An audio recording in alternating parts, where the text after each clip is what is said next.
નમસ્કાર, આપ જોઈ રહ્યા છો મંતવ્ય ન્યૂઝ અને હું છું આપની સાથે લખમાં. ગુજરાત 87 માં આપનું સ્વાગત છે અને સમાચારોની શરૂઆત કરીશું તો રાજ્યમાં પડી રહેલી કાળઝાળ ગરમી વચ્ચે હવે કમોસમી વરસાદની પણ આગાહી વ્યક્ત કરવામાં આવી છે. તો બીજી તરફ કેટલાક વિસ્તારોની અંદર ધૂળિયું વાતાવરણ રહેવાની પણ આગાહી વ્યક્ત કરાઈ છે. રાજ્યના કેટલાક ભાગોમાં કમોસમી વરસાદની હવામાન નિષ્ણાંત અંબાલાલ પટેલ દ્વારા આગાહી કરાઈ છે. ત્યારે આગામી 10 થી 14 મેના રોજ રાજ્યના કેટલાક ભાગોમાં ધૂળિયું વાતાવરણ સર્જાશે અને દક્ષિણ અને મધ્ય ગુજરાતમાં ગાજવીજ સાથે વરસાદ પડવાની આગાહી વ્યક્ત થઈ છે.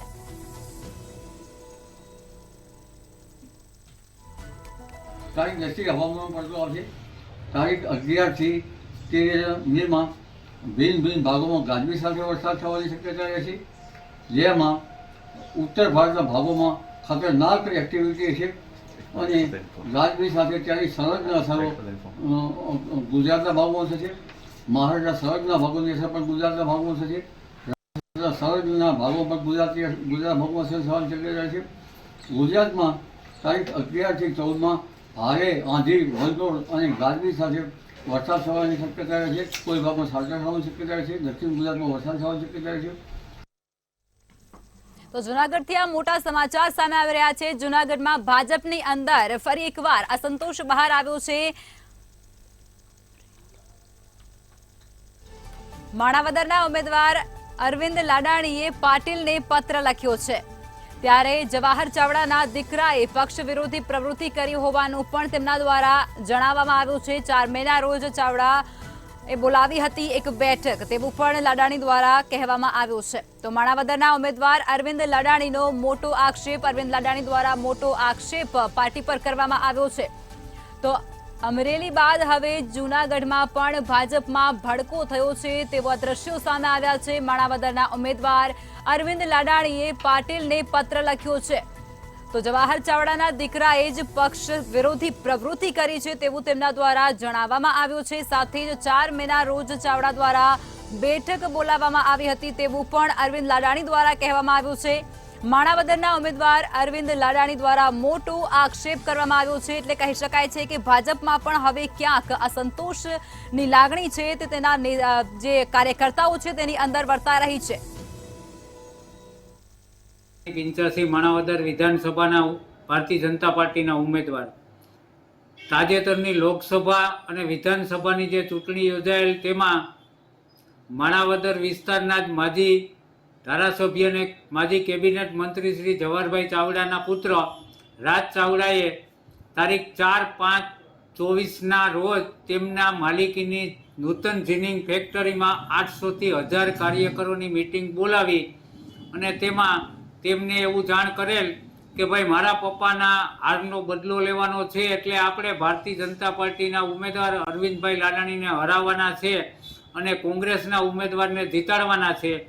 આ મિટિંગમાં જ્યારે 800 થી 1000 માણસો હાજર હતા તેમાં માણાવદર તાલુકા ભારતીય જનતા પાર્ટીના પ્રમુખ શ્રી ગોવિંદભાઈ સૌસાણી તેમજ મહામંત્રી શ્રી જગદીશભાઈ મારુ, આ ઉપરાંત જિલ્લા પંચાયત સભ્ય રીનાબેન હિતેશભાઈ મારડિયાના સસરા જીવાભાઈ મારડિયા તેમજ માણાવદર શહેર ભાજપ મહામંત્રી વિક્રમભાઈ ચાવડા હાજર રહેલ અને આ બધાએ ચૂંટણીના દિવસે પક્ષ વિરોધી પ્રવૃત્તિ કરી અને ભારતીય જનતા પાર્ટીના ઉમેદવાર તરીકે મને હરાવવાના પ્રયાસો કરેલ હતા અને આ બાબતે મેં અમારા પ્રમુખ શ્રી પાટીલ સાહેબને લેખિત જાણ કરેલ છે.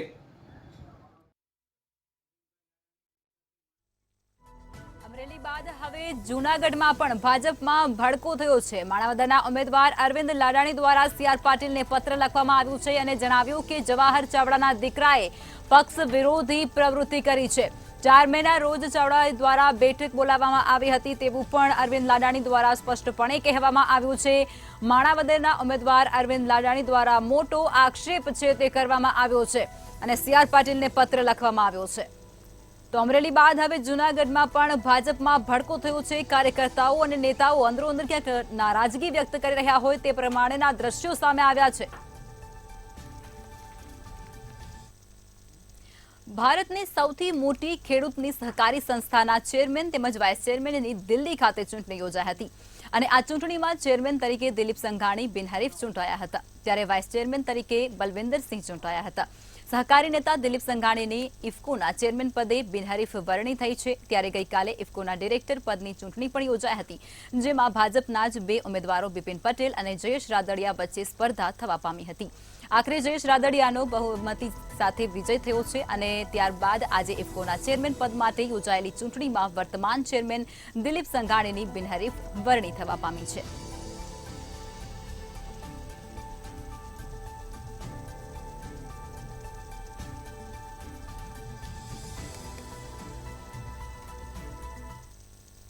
ભરૂચમાંથી દેશના દુશ્મનને ઝડપી લેવામાં આવ્યો છે. સીઆઈડી ક્રાઇમને પાકિસ્તાની જાસૂસની ધરપકડ કરી છે. જાસૂસ કાંડના આરોપીના કોર્ટે 14 દિવસના રિમાન્ડ પણ મંજૂર કર્યા છે. આરોપી પ્રવીણ મિશ્રાના રિમાન્ડ મંજૂર કરવામાં આવ્યા છે. તપાસમાં ખુલાસો થયો છે કે આ જાસૂસ મિસાઇલ અને ડ્રોન ટેકનોલોજીની મહત્વની જાણકારી પાકિસ્તાન સુધી પહોંચાડતો હતો અને આ માહિતી પોતાના પાકિસ્તાનમાં બેઠેલા આકા સુધી પહોંચાડવા માટે તે ફેસબુક, વોટ્સએપ અને ઇન્સ્ટાગ્રામ જેવા એપનો ઉપયોગ કરતો હતો. સોનલ ગર્ગ નામની આઈડી બનાવી હતી અને તે કોઈ યુવતી નહીં પરંતુ પાકિસ્તાની જાસૂસ સંસ્થા ISIનો હેન્ડલર હતો. તેવામાં હવે એજન્સીઓએ તપાસમાં લાગી ચૂકી છે કે પાકિસ્તાની જાસૂસ સાથે અન્ય કોણ લોકો આની અંદર સંડોવાયેલા હતા. ત્યારે અત્યાર સુધી કયા પ્રકારની માહિતી પાકિસ્તાન સુધી પહોંચાડવામાં આવી છે તે સમગ્ર મામલે એક આરોપીની ધરપકડ પણ કરવામાં આવી છે અને કાયદેસરની કાર્યવાહી પણ હાથ ધરાઈ છે.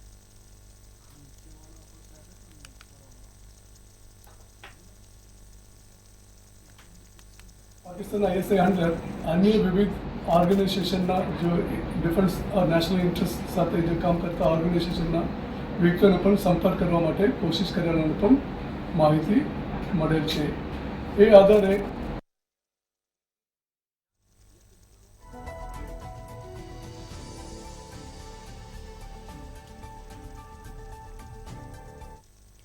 લોકસભા ચૂંટણીના મતદાન પહેલા 70 સ્કૂલોને ઈમેલ મળ્યો હતો કે ધમકી મળી હતી.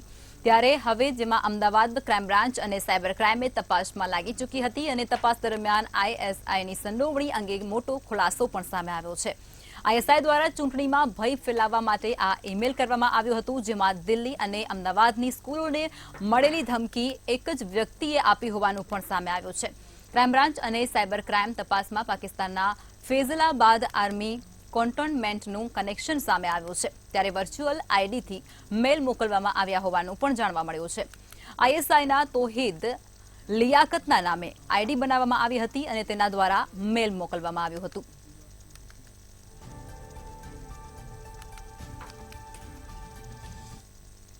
રાજ્યભરની અલગ અલગ આંગળીયા પેઢી પર આજે સીઆઈડી ક્રાઇમે દરોડા પાડ્યા હતા. બોગસ એકાઉન્ટ અંગેની ફરિયાદ મળતા સીઆઈડી ક્રાઇમ દ્વારા અમદાવાદના CG રોડ પર આવેલા ઇસ્કોન આર્કેડની અનેક આંગળીયા પેઢી સહિત રાજ્યભરમાં 25થી વધુ જગ્યાઓ પર આંગળીયા પેઢી પર દરોડા પાડ્યા હતા, જેમાં 10 કરોડ રોકડા અને 1 કિલો સોનું મળી આવતા ઇન્કમટેક્સ વિભાગની ટીમ તપાસમાં જોડાઈ હતી. બપોરના સમયથી જ મોડી સાંજ સુધી દરોડા પાડવામાં આવ્યા હતા, જેમાં પોલીસ દ્વારા સર્ચ પણ કરવામાં આવ્યું હતું.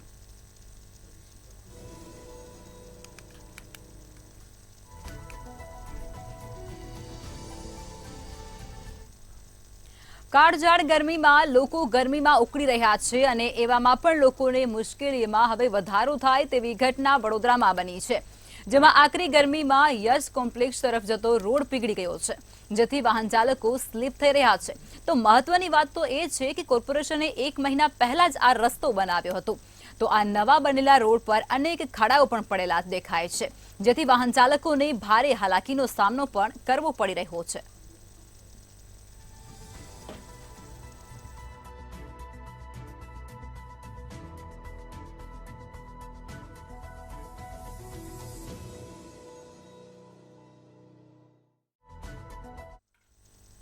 કોવિશિલ્ડ રસીની આડઅસરને મામલે કોવિશિલ્ડ રસી લીધેલા લોકોએ ડરવાની જરૂર નથી એવું મંતવ્ય કાર્ડિયાક સર્જને આપ્યું છે. કાર્ડિયાક સર્જનના મંતવ્ય અનુસાર કોવિશિલ્ડ રસીની આડઅસર રસી લીધાને 2 મહિના દરમિયાન જ થાય છે. વડોદરાના કાર્ડિયાક સર્જન ડોક્ટર દર્શન બેંકર સાથે મંતવ્ય ન્યૂઝ દ્વારા ખાસ વાતચીત કરવામાં આવી હતી અને તેની અંદર આ સટીક માહિતી મળી છે.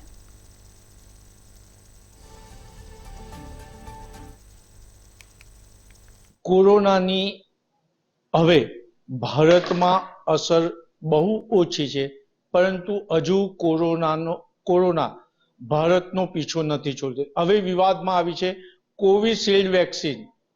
કોવિશિલ્ડ વેક્સિન બનાવનાર કંપનીએ જાહેરાત કરી છે કે કોવિશિલ્ડ પાછી લેવાની છે અને કોવિશિલ્ડથી આડઅસરો થઈ છે. ત્યારે આપણી સાથે આ બાબતે વાત કરવા માટે વડોદરાના કાર્ડિયાક સર્જન ડોક્ટર દર્શન બેંકર છે. આપણે એમની સાથે વાત કરીશું. કોવિશિલ્ડની આડઅસર, શું માનો છો કે એની આડઅસરથી લોકોને હાર્ટ એટેકના પ્રોબ્લેમ વધી રહ્યા છે?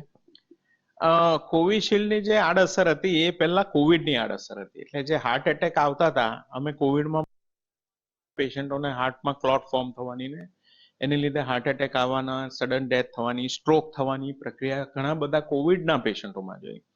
એના પછી કોવિડની વેક્સિન કોવિશિલ્ડ આવી, જે ખરેખર ખૂબ ઉપયોગદાયક હતી. ઘણા બધા પેશન્ટના મારા હિસાબે એને લીધે જાન બચ્યા હશે. Any one of the side effects જે પ્રૂવ થઈ છે એવું કહે છે ઇઝ ક્લોટ ફોર્મેશન. એટલે ક્લોટ એટલે હૃદયની નળીમાં ગંઠાઈ જવું બ્લડનું, અથવા તો મગજની નળીમાં ગૂંઠાઈ જવું.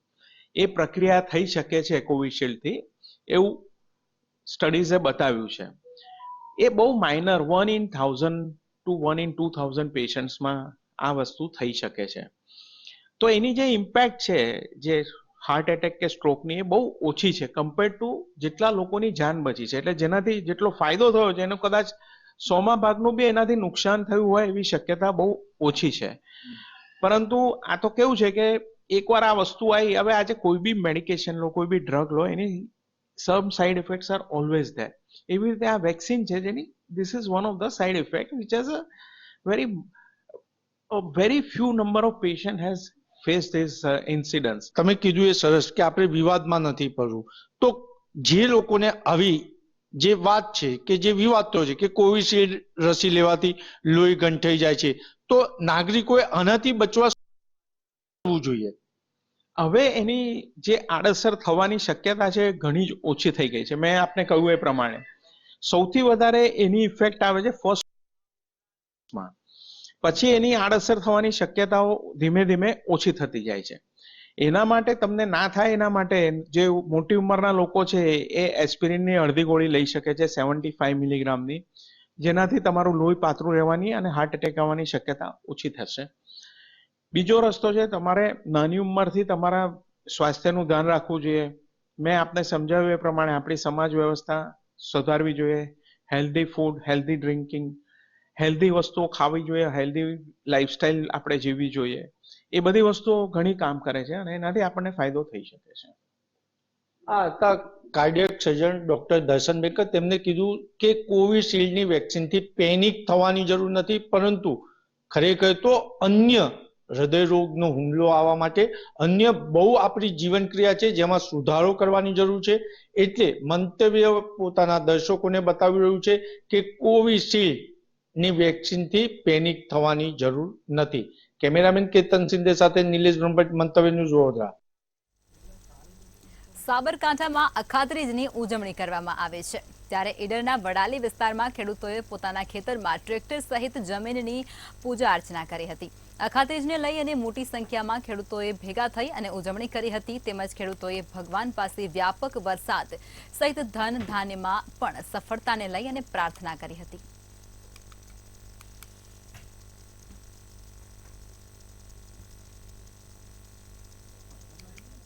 ખેડૂતો ટ્રેક્ટર, આધુનિક ટ્રેક્ટર હોય કો તો બળદની અમે પૂજા કરતા હોઈએ છીએ, ખેતીની પૂજા કરતા હોઈએ છીએ. શાકભાજી, કપાસ, તુવર જેવા પાકોનો આજે અમે શુભ મુહૂર્ત કરતા હોઈએ છીએ. આજના દિવસે અમે અખાત્રીજના દિવસે અમે શુભ મુહૂર્ત કરીએ અને ભગવાનને એવી પ્રાર્થના કરતા હોઈએ છીએ કે અમારો પાક ધનધાનથી ખૂબ લહેરાય અને જરૂરી મુજબ અમને ભગવાન વરસાદ આપે, એવી અમે ભગવાનને પ્રાર્થના પણ કરતા હોઈએ છીએ. આગળના વર્ષના જે પાક લીધા હતા એની પૂર્ણાહુતિ કરી અને 2 મહિના પછી અખાત્રીજના શુભ દિવસે અમે ખેતીની નવી શરૂઆત કરીએ છીએ. તેમજ બારાઓના હાથે છાંટા નાખી અને અત્યારના આધુનિકમાં બળદગાડા ના હોય તો ટ્રેક્ટરની મદદથી શુભ શરૂઆત કરી અને ખેતીની શરૂઆત કરીએ છીએ. અમારા ખેડૂત ભાઈઓ સર્વે મળીને નાની નાની ભૂલકાઓ, મહિલાઓ બધા જ ખેતરની અંદર જઈ અમારા સાધન જેવા કે ટ્રેક્ટર, કલ્ટી જેવા સાધન લઈને અમે ખેતરમાં જઈએ છીએ અને ત્યાં જઈને અમે ટ્રેક્ટર તથા કલ્ટીનું પણ આજે બાવળા ધોળકા તાલુકાના ગામોમાં ખેડૂતો દ્વારા અખાત્રીજના પર્વની ઉજવણી કરવામાં આવી હતી। ત્યારે ઉલ્લેખનીય છે કે અખાત્રીજના દિવસે ઉદ્ઘાટન, ગૃહપ્રવેશ, વિવાહ, વેવિશાળ જેવા કાર્ય શ્રેષ્ઠ માનવામાં આવે છે। પુરાણોમાં લખ્યું છે કે આ દિવસે મધ્યાહન સમયે પિતૃ તર્પણ અને પિંડદાન કરવાથી તેમજ દાન અને પુણ્ય કરવાથી પિતૃઓને મોક્ષ પ્રદાન થાય છે। આ દિવસે ગંગા સ્નાન કરવાથી તેમજ શ્રી હરિ, વિષ્ણુ અને લક્ષ્મીજીની એકસાથે પૂજા કરવાથી વિશેષ ફળ પ્રદાન થાય છે। આ ઉપરાંત ખેડૂતો માટે આ પર્વ ખૂબ જ મહત્વનું ગણાય છે। અખાત્રીજના દિવસે ખેડૂતો પોતપોતાના ખેતરમાં હળ ચલાવી અને ખેતીના નવા વર્ષનું મુહૂર્ત કરતા હોય છે। ત્યારે બાવળા તાલુકાના અલગ અલગ ગામડાઓમાં આ ઉત્સવની હર્ષોલ્લાસભેર ઉજવણી કરવામાં આવી છે। તેમાં ખેડૂતોએ નવા વસ્ત્રો ધારણ કરી ખેતરમાં જઈ અને ખેતરની જેમ કે ટ્રેક્ટરની સાથે ખેતીમાં વપરાતા સાધનોની પૂજા અર્ચના કરી હતી અને આ સાથે જ આવનારું વર્ષ બધા જ ખેડૂતો માટે સુખદાયી નીવડે તેવી ખેડૂતોએ પ્રાર્થના કરી હતી।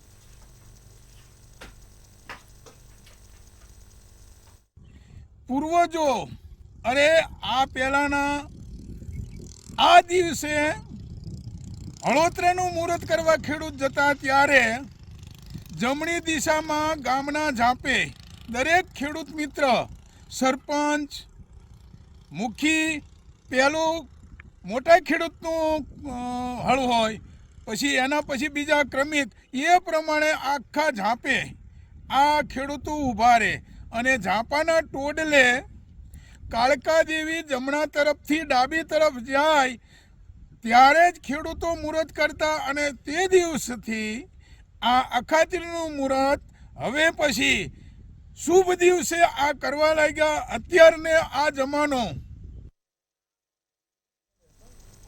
ખેડા જિલ્લાના ભૂદેવો દ્વારા ભગવાન પરશુરામ દાદાના જન્મોત્સવની ધામધૂમપૂર્વક ઉજવણી કરવામાં આવી હતી। જેમાં નડિયાદમાં માઈ મંદિર ખાતે જન્મોત્સવને લઈ અને આયોજન પણ કરવામાં આવ્યું હતું। જેમાં ખેડા જિલ્લાના આજુબાજુના ગામડામાં મોટી સંખ્યામાં ભૂદેવો ઉપસ્થિત રહ્યા હતા। ત્યારે ભગવાન પરશુરામ જન્મોત્સવને લઈ અને ભૂદેવો દ્વારા પૂજા તેમજ મહાઆરતી પણ કરાઈ હતી।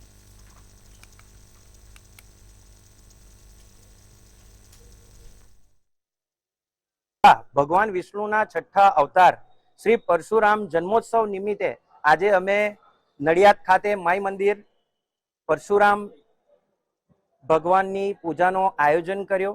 જેમાં આપ જોઈ શકો છો કે નડિયાદના દરેક ભૂદેવો, નડિયાદની સાથે સાથે ખેડા જિલ્લાથી ખૂણે ખૂણે ભૂદેવો અહીં પધાર્યા અને અમે સૌએ એક સાથે મળીને ભગવાન પરશુરામની આજે અક્ષય તૃતીયાનો શુભ દિવસ છે। આજના દિવસે સોના અને ચાંદીની ખરીદી શુભ માનવામાં આવે છે।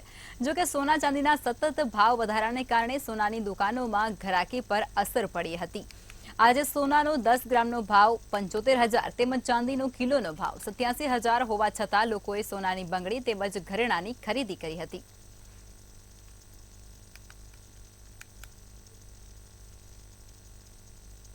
સોના માટે તો એવું કે લેડીઝનું એક સ્વપ્ન હોય છે અને આના માટે તો અમને લોકોને બહુ આમ ગણિત હોય આના માટેનું, એ ગણીને આપણે પૈસાની બચત કરીને આ સેવ કરતા હોઈએ છીએ।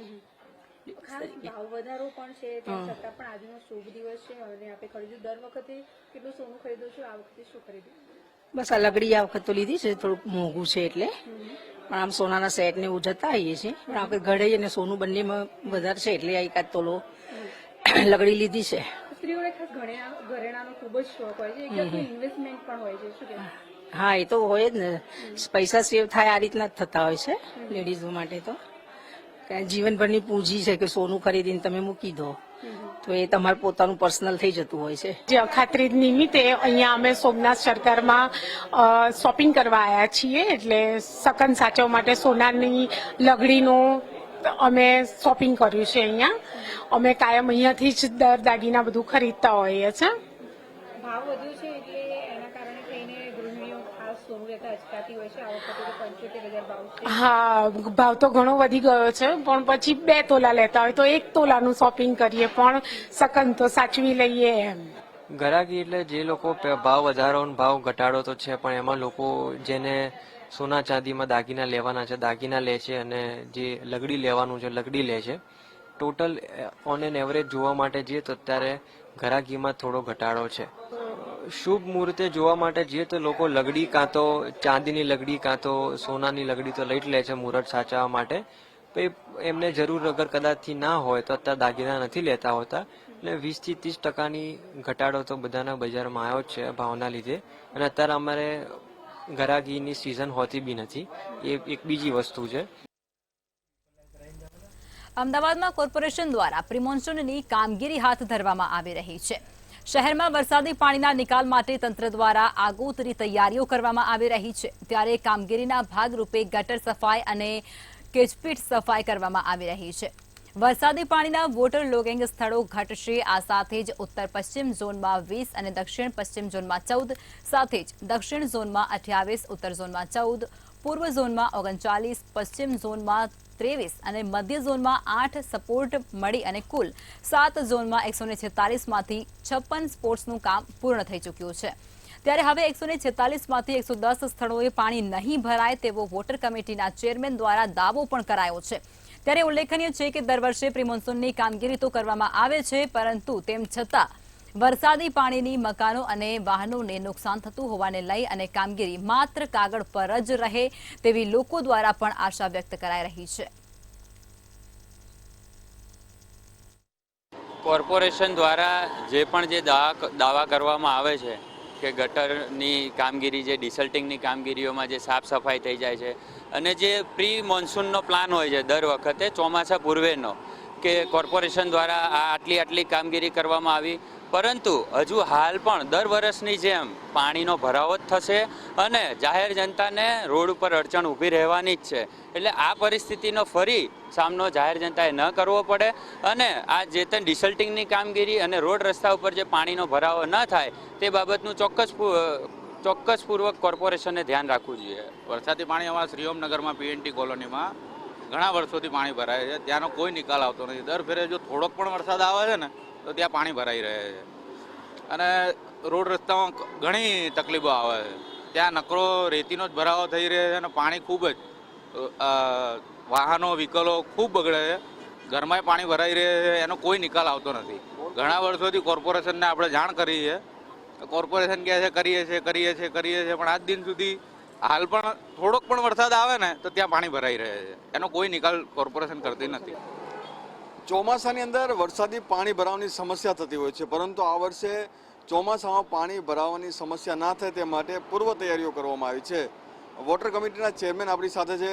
દિલીપભાઈ, જે પ્રમાણે ચોમાસા પહેલાંની જે કામગીરી કરવામાં આવતી હોય છે, આ વર્ષે કેવા પ્રકારની કામગીરી કરવામાં આવી છે? આ વખતે ચોમાસા પૂર્વે લગભગ કેચપીટો સફાઈનું કામ પહેલાંનું લગભગ પૂરું થવા આવ્યું છે. બીજા રાઉન્ડની જ્યાં પૂરું થઈ ગયું છે ત્યાં ફરી ચાલુ કરાયું છે કામ. અગાઉના જે પાણીના જે સ્પોટો છે ત્યાં ના ભરાય પાણી, એનું શું આયોજન થઈ શકે એ પણ સૂચનાઓ અધિકારીને આપી છે. એટલે જ્યાં કોઈ જગ્યાએ કેચપીટ ઓછી હોય તો કેચપીટ વધારે બનાવે. કંઈક જે પેલા ખંભાતી કૂવા છે એનું પણ આયોજન કરવાનું કીધું છે કે કઈ જગ્યાએ વધારે પાણી ભરાય છે તો ત્યાં ખંભાતી કૂવા પણ બનાવી શકાય, તો એમાં પણ પાણીનો જે નીચે ભૂગર્ભમાં ઉતારવાની જે વાત છે, પરકોટિંગ વેલ જે છે એ પણ આપણે બનાવી રહ્યા છીએ. લગભગ 7 ઝોનમાં 7 પરકોટિંગ વેલ બનાવવાનું આયોજન કર્યું છે ચોમાસા પહેલાં. એ 7 પરકોટિંગ વેલ, તો એનાથી કેટલો ફાયદો થાય એ પણ આવનારા સમયમાં ખબર પડે તો બીજા પણ બનાવીશું. એટલે આ વખતે પાણી જે ભરાવાની સમસ્યા છે એ લગભગ નહીં ભરાય એવું આયોજન કરવાનું કરેલું છે. આ વર્ષે ચોમાસાનું પાણી ના ભરાય, સાથે સાથે પાણીની સમસ્યા ના રહે તે માટે અમદાવાદવાસીઓ માટે અલગ અલગ પ્રકારની જે વ્યવસ્થા છે તે કરવામાં આવી છે. વોટર લોગિંગ સ્પોટ છે તેમાં ઘટાડો થશે અને સાથે જ વરસાદી પાણીનો નિકાલ ત્વરિત થાય તે માટેની કેચપીટોની સફાઈ પણ કરી દેવામાં આવી છે. કેમેરામેન રાહુલ વાઘેલા સાથે મેહુલ દુધરેજા, મંતવ્ય ન્યૂઝ, અમદાવાદ. લોકસભા ચૂંટણીના દિવસે વડોદરામાં પૂર્વ વિસ્તાર વોર્ડ નંબર 5ના મહિલા કાઉન્સિલર અને બૂથ કાર્યકર વચ્ચે બોલાચાલી થઈ હતી. મહિલા કાઉન્સિલર પ્રફુલાબેન જેઠવા અને બૂથના કાર્યકર હિરેન બ્રહ્મભટ્ટ વચ્ચે થયેલી બોલાચાલીનો મામલો વડોદરા ભાજપ કાર્યાલય પહોંચ્યો હતો. ત્યારે અભિમાની નેતાની સામે સ્વાભિમાનની લડાઈ છે, જેનો યોગ્ય ન્યાય નહીં મળે તો કોર્ટ રાહે આગળ વધવાનું નિવેદન પણ સાથે જ હિરેન બ્રહ્મભટ્ટે આવેદનપત્ર આપ્યું હતું. ભાજપમાં શહેર અધ્યક્ષ ડોક્ટર વિજય શાહની ગેરહાજરીમાં મહામંત્રી જસવંતસિંહ સોલંકીને આવેદનપત્ર પાઠવવામાં આવ્યું હતું. જ્યારે ભાજપના કાર્યકર્તા હિરેન બ્રહ્મભટ્ટના સમર્થનમાં કાર્યકર્તાઓ સાથે સ્થાનિક મહિલાઓ પણ ભાજપના કાર્યાલય ખાતે પહોંચી હતી. તો બીજી તરફ મહિલા કાઉન્સિલર પ્રફુલાબેન જેઠવાએ હિરેન બ્રહ્મભટ્ટ સહિત અન્ય કાર્યકર્તાઓ સામે ગંભીર આક્ષેપ સાથે પોલીસમાં અરજી કરી છે.